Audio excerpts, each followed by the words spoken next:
Hi, my name is Chidinma Nnoromele. I'm a rising junior at Duke University, and I study economics with a minor in psychology.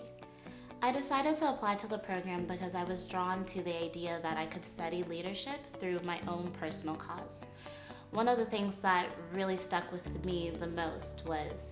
being able to learn from George Washington's legacy and how he was able to craft his own team, and how that within my own cause, which is youth female empowerment, that I can draw upon my community to help me empower the young girls.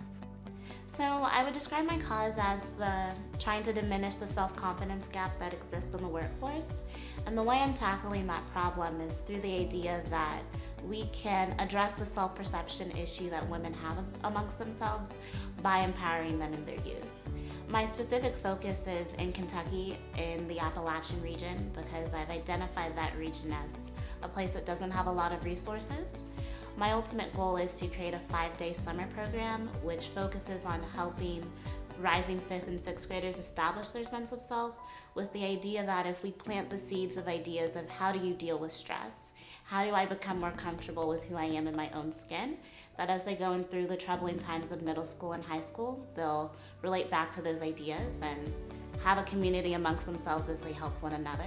What I've learned most from George Washington and his style of leadership is the importance of recognizing that you can't do it all by yourself.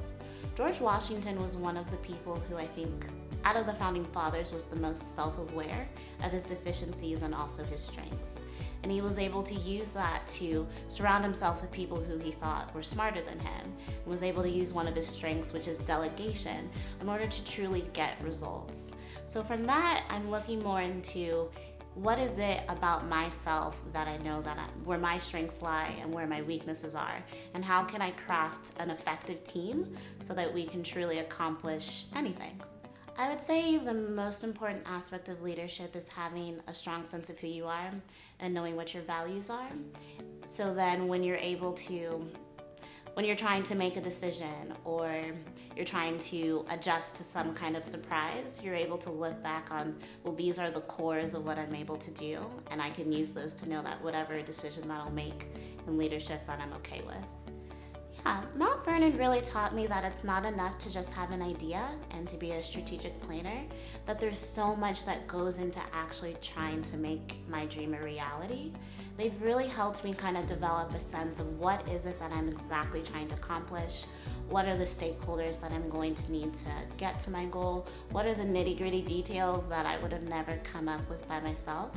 And I think after this program, I'm planning to launch my summer program in the summer of 2016. I have a full sense and a timeline of what it is that I need to execute, and they've given me the confidence to know that